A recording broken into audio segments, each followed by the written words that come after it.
All right, no politics today, I promise. Let's just pretend for a minute that we live in a vacuum, not a vacuum cleaner, like a vacuum in outer space, right? Within this vacuum that we live in, there's less money than we had before, and we need to tighten up our hobbies. Or, say the power level is going out of control at your local play group, and you have cunningly convinced your play group to do budget decks. $25 is not a lot to build a commander deck, and you've convinced your chunderhead bros to do it, but you have a secret weapon, buddy. The Galaxy Brain. Nikki G, a better commander, and that's me. So let's do it. Let's build a $25 commander deck. I think this is going to be a series going forward. I'm just saying. I looked at my 401k and a couple moths flew out of the damn portfolio. Dude, they flew out of the computer screen, for gosh sakes. So let's tighten that belt. Rice and beans. Let's go, man. Budget commander, buddy. But first, subscribe to the damn channel. It's free, man.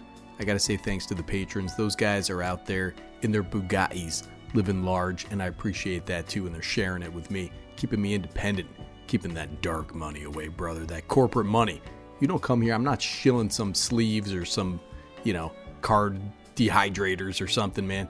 I'm out here just spitting truth, brother. So let's start with the commander. Ivy, Gleeful, Spellthief, a green and a blue, that's it. 2 mana, legendary creature, fairy rogue, it's a 2/1 with flying. Whenever a player casts a spell that targets only a single creature other than Ivy, you may copy that spell, and guess who's a player? You are, brother. The copy targets Ivy. She's got the orb. She's got that damn Tinkerbell tights. She's ready to rock. This card is dope. So immediately you think of instants and sorceries that target. And that's fine and dandy. I got about 10 of those in the deck, like Jolt. 2 and a blue for an instant. You may untap target artifact, creature, or land. Draw a card at the beginning of next turn's upkeep. So, surprise blockers, draw a card. Target another creature you control. Duplicate this for Ivy. That's 2 cards, buddy. Auras also target on the stack, and they stick around, make Ivy threatening. You basically just make a token copy of them. I Voltron people out with this deck. The GOAT, probably the most expensive card in the deck, has got to be the Octopus Umbra. Octopus or Octopus, either one, dude. If you're from France, it's the Octopus. Now this card is about $2.29, 3 blue for an enchantment or enchant creature. Enchanted creature has base power and toughness 8/8, and has whenever this creature attacks, you may tap target creature with power 8 or less. It's got that Umbra armor, brother. So Ivy gets huge and can slap in. Now check this card out, Traveler's Cloak. 2 and a blue for an enchantment aura, enchant creature. As this aura enters, choose a land type. When this aura enters, draw a card. Enchanted creature has land walk of the chosen type, so you make your threats unblockable. Love this card, refill your hand. Look at that art, man. That's when magic was magic. Makes me want to do a dance by a babbling brook like the lady in the art, man. Beautiful card, Rebecca Gouet. So you definitely want evasion, though Ivy does come with flying. Auras have all kinds of effects, but you want pump, like Octopus Umbra, you want evasion and card draw, and you also want protection. And that's why we get a card called Curator's Ward. 2 and a blue for an enchantment or enchant permanent. Enchanted permanent has hexproof, and when it leaves the battlefield, if it was historic, draw 2 cards. That has that draw going forward if there's some board wipe out there, but this also is a pretty thick protection from targeted removal. Now I talked about Octopus Umbra in the pump section, and of course we want Auramancer's Guise, Ancestral Mask, cards like that that just grow your creatures by leaps and bounds as you start casting those auras out there. But how about a Raised by Wolves? 3 green, enchantment aura, enchant creature. When this aura enters, create 2/2 green wolf creature tokens. Enchanted creature gets +1/+1 for each wolf you control. Say you target another creature, right? You duplicate this for Ivy. Now you got 4/4/4 and a bunch of wolves running around biting your friends in the damn nuts, dude. Come on. And there's a bunch of other cards like this. Mantle of the Wolf, pretty similar card. 3 and a green for an enchantment aura, enchant creature. Enchanted creature gets +4/+4. What now? When this aura is put into a graveyard from the battlefield, create 2/2 green wolf creature tokens. So this has to die, man, this aura.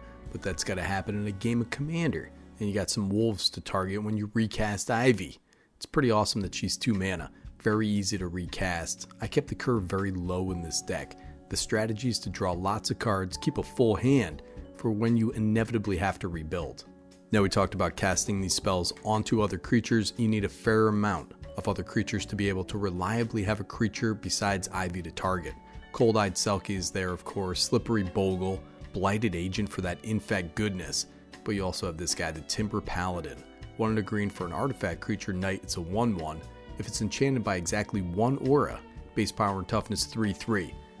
Enchanted by exactly 2 auras, base power and toughness 5/5 vigilance. 3 or more auras, base power and toughness 10/10 vigilance and trample. Look at this monster. Hey man, I saw this guy in the Darkwood Forest guarding the Great Wolf Sif, but that's also in this deck, man. Pretty dope. We also have some cards that draw us even more cards. Storm Tracer Drake, little 2/1 with flying. Whenever this creature becomes the target of a spell you control, draw a card. You have the Aura Gnarlid. This guy's Narnar out there. Little 2/2 for 3 mana. Creatures with power less than this creature's power can't block it. Gets +1/+1 for each aura on the battlefield. That's pump, brother. Bro, know what else targets on the stack? Mutate. I know, everybody loves Mutate. At least I do. We got Gem Raiser, Auspicious Starix, Souvenir Snatcher. There are of course others in this deck, but these are usually a little bigger than the creatures we have to start out. And if you lean into Mutate, you get extra triggers when you mutate onto your stack and then onto Ivy. Mutate is fun, especially in this deck.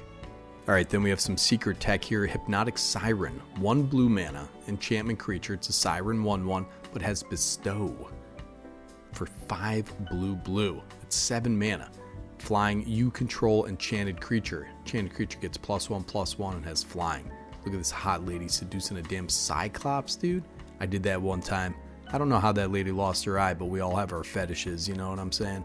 Anyways, when you cast it for its bestow cost, target your opponent's thing, copy it for Ivy. Copies everything on the card, so I believe you get the creature too when those things die, but if not, somebody will yell at me in the comments below, I'm quite sure.